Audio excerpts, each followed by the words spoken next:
Bonjour et bienvenue à Pause Bible, nos 15 minutes hebdomadaires dans la Bible. Et nous retrouvons Jacob et sa compagnie, sa famille,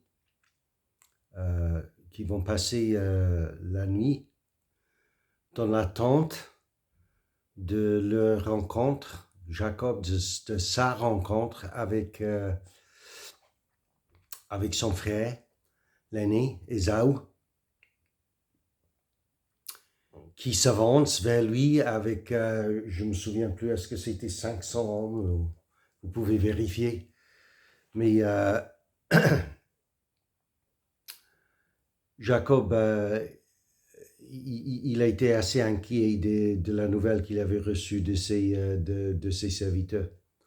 Bon, au début du chapitre que nous lisons, où nous sommes actuellement, nous avons vu que Jacob, il avait rencontré des anges de Dieu. Il y aura encore une rencontre assez étrange à la fin de ce chapitre, comme nous le verrons. Mais rejoignons Jacob dans l'attente de cette rencontre avec Ésaü, son frère, en Genèse chapitre 32, et nous lirons à partir du 13e verset jusqu'à la fin du chapitre, ça sera le verset 32. Comme d'hab, je lis de ma Bible seconde. On y va? C'est dans ce lieu-là que Jacob passa la nuit. Il prit de ce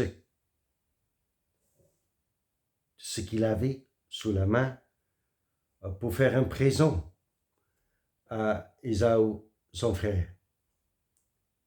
200 chèvres et 20 boucs, 200 brebis et 20 béliers. 30 femelles chameaux avec leurs petits qu'elles allaitaient, 40 vaches et 10 taureaux, 20 ânesses et 10 ânes. Il les remit à ses serviteurs, troupeau par troupeau, séparément. Il dit à ses serviteurs, passez devant moi et mettez un intervalle entre chaque troupeau. Il donne cet ordre au premier. Quand Ésaü, mon frère, te rencontrera et te demandera à qui es-tu, où vas-tu et à qui appartient ce troupeau devant toi,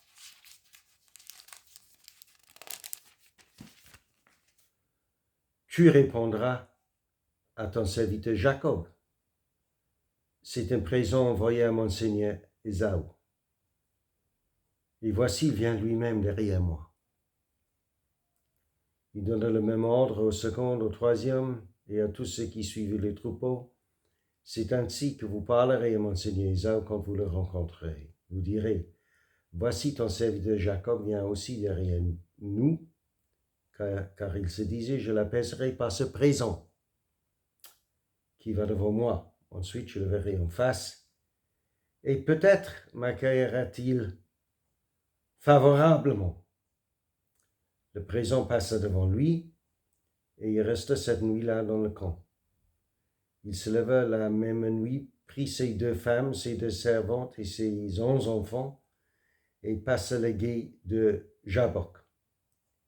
Il les prit, le fit passer le torrent, et le fit passer à tout ce qui lui appartenait.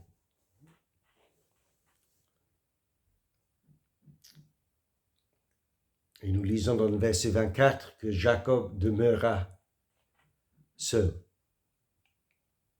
Alors un homme lutta avec lui jusqu'au lever de l'aurore. C'est étrange. Comme je vous dis, c'est étrange, n'est-ce pas? Très étrange. Voyant qu'il ne pouvait le vaincre, cet homme le frappa à l'emboîture de la hanche. Et est-ce que c'est une image ou est-ce que ça s'est réellement passé comme ça? Et l'emboîture de la hanche de Jacob se démit pendant qu'il luttait avec lui. Il dit, cet homme-là, laisse-moi aller, car l'aurore se lève. C'était pas un vampire quand même, hein? Et Jacob répondit, je te laisserai point aller, que tu ne m'aies béni. Il lui dit, quel est ton nom? Et répondit Jacob. Il dit encore, ton nom ne sera plus Jacob, mais tu seras appelé Israël, car tu as lutté avec Dieu et avec tes hommes. Et tu as été vainqueur. Voilà. Jacob l'interrogea en disant, fais-moi, je te prie, connaître ton nom. Il répondit, pourquoi demandes-tu mon nom? Et il le bénit là. Jacob appela ce lieu du nom de Péniel, car, dit-il, j'ai vu Dieu face à face et mon âme a été sauvée. Le soleil se levait lorsqu'il passa Péniel, Jacob battait de la hanche. C'est pourquoi, jusqu'à ce jour, les enfants d'Israël ne mangent point le tendon qui est à l'emboîture de la hanche, car Dieu frappa Jacob à l'emboîture de la hanche au tendon. Donc, il y a explication là à la fin de notre chapitre d'une tradition en Israël qui, je suppose, a persisté, a continué jusqu'à ce jour. Mais voilà, Jacob, il continue à prendre ses dispositifs pour essayer d'apaiser encore s'il le faut. Il ne peut rien savoir, il n'a pas été avec lui. Donc il croit qu'il doit peut-être toujours apaiser, faire ce qu'il peut pour gagner l'approbation, gagner l'accueil en tout cas de son frère. Parce que c'était à cause des desseins qu'avait son frère à le tuer, Jacob, avant qu'il soit parti vers Laban, son oncle. Enfin, c'est pour cela qu'il a dû fuir, qu'il a dû aller vers son oncle, qu'il devait. Donc, voilà où nous en sommes. Et Jacob, il cherche à mettre toute sa famille en sécurité d'abord. Et puis il prépare le grand présent. Il ne me semble pas que ça soit quelque chose de bon marché. Tous ces troupeaux, tous ces bestiaux-là ces bêtes qu'il va faire cadeau à son frère. Et donc, il prépare tout pour cette rencontre parce qu'il ne peut pas se croiser comme ça, lui et son frère. Jacob sait qu'il doit faire signe de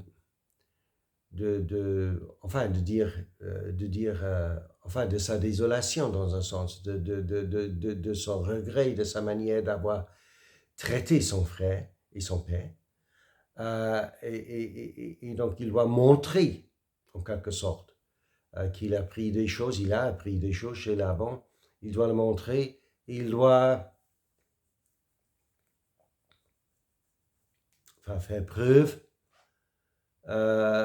de son humilité face à son frère maintenant. D'humilité. Donc il a tout mis en place, mais tout comme c'est Dieu qui le rencontre au début du chapitre avec les deux anges, quand il se met en route pour retourner à sa famille, à son frère. Alors, comme Jacob, et c'est ce que j'avais signalé la dernière fois, notre dernière pause, comme Jacob se retrouve tout seul, la famille est allée en avant, et lui, il reste avec une compagnie de ses serviteurs et d'autres personnes de sa compagnie.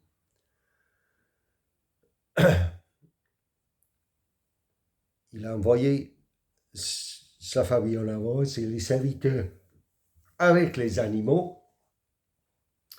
Maintenant, c'est lui, Jacob, qui reste seul avec cette étrange visite d'un homme.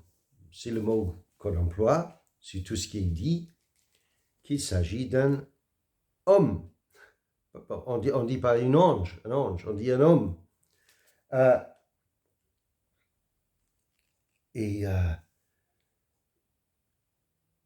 je ne sais pas, comme je viens de vous dire, je ne sais pas s'il s'agit d'une image du parcours de Jacob, de sa vie avec Dieu et avec les hommes, ou s'il s'agit d'une rencontre concrète, réelle, que ça soit, que ça ne soit pas le cas, c'est tout à fait extraordinaire. Ce qui est dit ici et ce qui se produit ici, si c'est réellement une lutte, un combat qu'a Jacob avec un homme inconnu.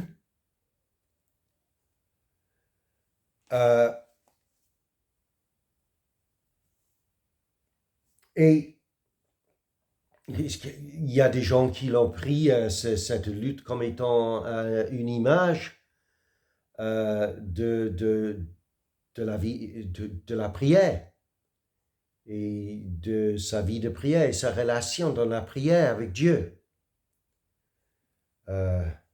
Si c'est le cas, c'est une image qui est assez violente pour décrire la prière.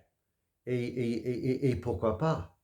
Parce que soit la prière est simplement une thérapie, soit c'est quelque chose de passionnante, des fois d'assez violente, dans le sens qu'on s'engage à tel point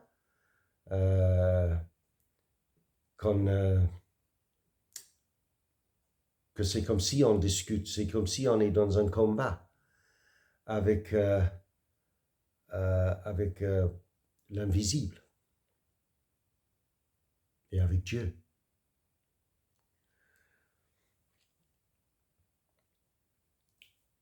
Et quand l'homme dit à Jacob, verset 26, ce qui donne à supposer que peut-être il s'agit, ça peut être quelque chose de réel, mais que ça soit réel ou que ça soit une image, ça revient à la même chose pour ce qui concerne ce combat qu'on peut mener avec Dieu, devant Dieu, en relation avec Dieu, dans la prière. Parce que quand nous lisons verset 26, que Jacob il dit « Laisse-moi aller », Jacob répondit « Je ne te laisserai point aller. Que tu m'aies béni. » Donc, Jacob est bien conscient, il me semble, qu'il s'agit d'une visite de la part de Dieu lui-même. Et à moins qu'il puisse être assuré de la bénédiction de Dieu avant le départ de l'homme et avant sa rencontre avec son frère, qui peut-être toujours lui en veut. Alors le combat est là, dans la prière. Et Jacob, il lâche pas jusqu'à ce qu'il ait obtenu la bénédiction de Dieu, ce qu'il obtient. Parce que l'étrange visiteur lui dit que tu ne seras plus appelé Jacob, usurpateur, mais tu seras appelé maintenant Israël, prince des hommes, parce que Dieu t'exauce. Et c'est vrai que tu as lutté avec Dieu dans ta vie et dans la prière et avec des hommes. Et donc, maintenant je te dis en bénédiction, Jacob, que tu as vaincu. C'est extraordinaire, non?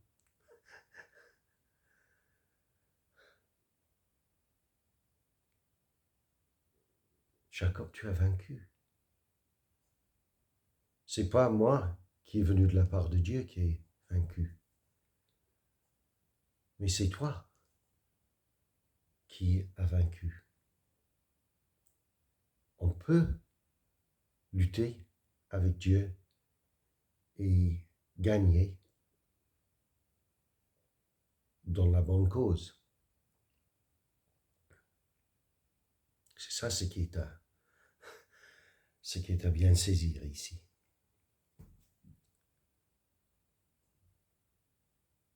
Et voilà. Jacob, il porte la marque, il porte la blessure de son combat avec Dieu. Mais il a gagné ce combat. Il a reçu la bénédiction de Dieu et c'est avec cette bénédiction en poche, pour ainsi dire, qu'il va enfin à la rencontre avec son frère Ésaü.